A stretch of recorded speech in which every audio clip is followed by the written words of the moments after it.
before even 100 days of the BJP government, of the Narendra Modi government, there has been criticism that very little has been done to control price rises. In fact, there have been allegations that they have just merely echoed and replicated those schemes that were implemented by the previous government. I don't know about the turn, but I definitely know the U is very important as far as the BJP is concerned, because undoing the kind of damage, the apathy, the lethargy and the policy paralysis inflicted by the UPA on the nation, it's going to take a lot of undoing. The problem with the BJP is that everything they said, you saw the package that Sanjeev did, whether it was the rail fare hike, Modi tweeted saying that it is the most anti-people measure. What did he do? He raised the fare of railways, including passenger class, by 20%. So we all are eagerly awaiting whether the final U-turn, like Arvind Kejriwal did in his 49 days, whether the final U-turn will be on this, that अच्छे दिन थोड़े दिन बाद आएंगे. What I can tell you कि एक खड्डे से निकल के दूसरे खड्डे में गिर गए.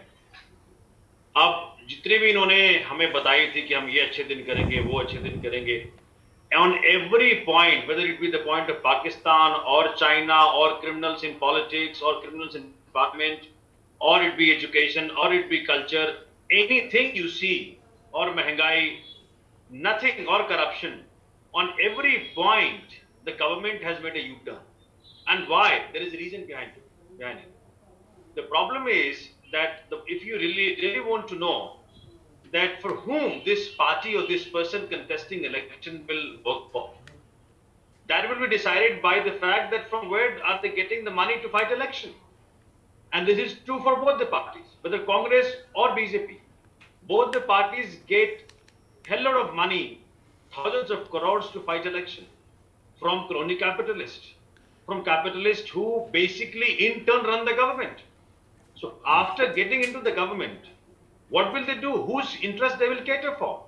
They'll surely be bound to cater the interest of those capitalists, of those crony capitalists whose money they have used to fight election. What happens on the ground is totally different, and you can make these allegations, but these allegations have been negated and been rejected by the polity at large. I mean, you have to come up with new ideas and new allegations, attack the government where it's not doing a job, but do it in the right manner. But just don't, the same record can't be played again and again. And you're saying you gave $500 million penalty to Reliance.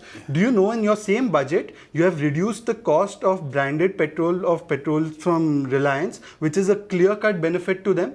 So please, perhaps your knowledge is half-baked. Parties are so lustful for power, they can go to any extent to grab power. And that's what they're doing. BJP has been very vocal about opposing FDI in retail specifically. But considering the empty coffers which the UP has left us and the country, then Mr. Narendra Modi would really not have much of a choice rather than continuing with the policies. When are you going to withdraw the so-called tax terrorism retrospective tax provision? When are you going to make sure that petrol and diesel prices will not increase no matter what? Because you expected that from us. And please give us a written commitment that you will not talk to Pakistan, not exchange salt, sardis, biryani, masala dosa, anything with them if the killings continue. Why can't you give this to me in writing? Because this is what you committed in your election campaign and manifesto. They can never ever draft legislation which will trouble them only. That's the whole problem. Nobody is going to sign the death warrant. And that's why we formed the party, we fought election, we went to the assembly, and we tried to legislate the law which we had promised. These two parties, scared of consequences, they did everything within their reach to, make us go. That's the problem.